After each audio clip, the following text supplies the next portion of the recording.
What's so bad about our program? If we stink because we haven't played for the national championship since January of 20, well, I guess we stink. But why are we held to a different standard from all these other teams out there who ain't ever won nothing? If they want me gone, if they tired of winning, they can send me on the way, because that's all we've done is win. So if they tired of winning, we've won this league 8 out of the last 10 years. Clemson's tired of winning, they can send me on my way, but I'm going to go somewhere else and coach. That was Bill Swinney, who for some reason prefers to be called Dabo. That was Bill Swinney 4, maybe 5 days ago, addressing the local media in Clemson. Needless to say, this did not age well.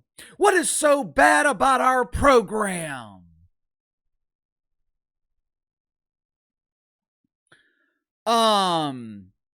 You're getting your ass kicked. Your season is over and it's only mid-September. You set the expectation. Keyword, you, Dabo Swinney. You set the expectation that it's contending for a national championship or the season is a bust. You constantly repeated the slogan, best is the standard. So to answer your own question, what's so bad about our program? In the last 6 years, your program has failed to meet the standard that you created. Back in 2007, Stan Van Gundy was hired as the new head coach of the Orlando Magic. He was coming off a tumultuous end in Miami where he was essentially pushed aside so Pat Riley could win another NBA championship. When he arrived in Orlando, Stan Van Gundy inherited a very young team that was full of potential. Dwight Howard, Jameer Nelson, they eventually traded for Rashard Lewis, Hedo Turkoglu, a rookie J.J. Redick. To his credit, Stan Van Gundy helped the young Magic reach their potential. Second season in Orlando, Stan Van Gundy has the Magic in the NBA Finals.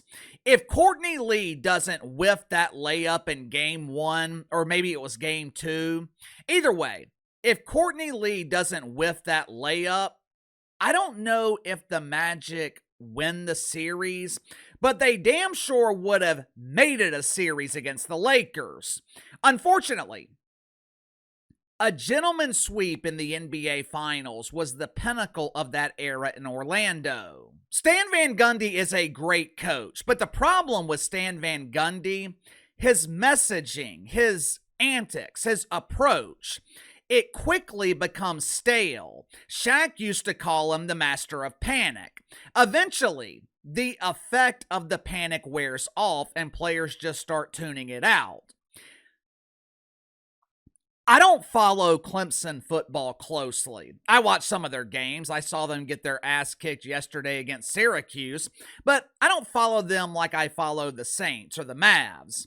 From an outsider's perspective, I'm starting to wonder if Dabo Swinney is losing his effectiveness. I'm starting to wonder if the message has become stale. It damn sure seems to be stale with the fan base, some of which want to book him a first-class ticket on the Bruce Caboose and get him the hell out of there. But you better be careful what you wish for, because it is incredibly difficult to replace a legendary coach. Make sure to like and subscribe. You can follow me on Twitter at KC_BTL84. Link to the main channels in the description below. There is a growing contingent in Clemson that wants Dabo Swinney to be fired.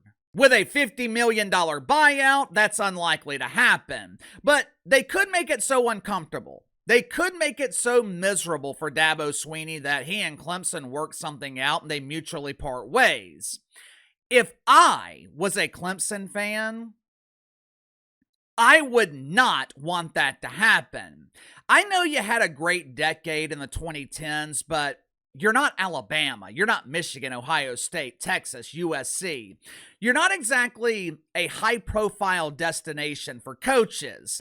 If Dabo Swinney wasn't at Clemson, no one would be paying attention. No one would care about a 1-3 team that's struggling against mid-tier opponents.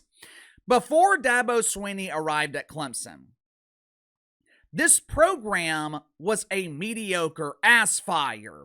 The mid to late 90s were absolutely brutal. 2000s were okay with Tommy Bowden, but they were never real contenders. Tommy Bowden was good enough to get you 8, maybe 9 wins a year, but Clemson was never a real threat. No one took them seriously. Dabo Swinney takes over midway through 2008. First full season was 2009. Took him a few years to build up the program, but once he did, he built a dynasty. 4 national championship appearances in 5 years, 2 national titles. Now, obviously, Dabo Swinney can't rely on that for job security forever, but it's not like Clemson is falling apart completely. You just made the playoffs last year. Dabo Swinney has won 10 or more games 13 out of the last 14 years. And you want to put that dude on the Bruce Caboose over one bad season? But KC, he only won 9 games 2 years ago. So? Before Dabo Swinney, Clemson had won 9 games 4 times in almost 20 years. I'm just saying, be careful what you wish for. The Saints have spent the last 4 years looking for another Sean Payton. The Magic were a disaster for a decade once they lost Dwight Howard and Stan Van Gundy. If Dabo Swinney leaves, you know what Clemson fans will be complaining about then? The next head coach, because he will be living in the shadow of Dabo Swinney, just like Kalen DeBoer is currently living in the shadow of Nick Saban. Sound off in the comments below. I'll see you guys tomorrow.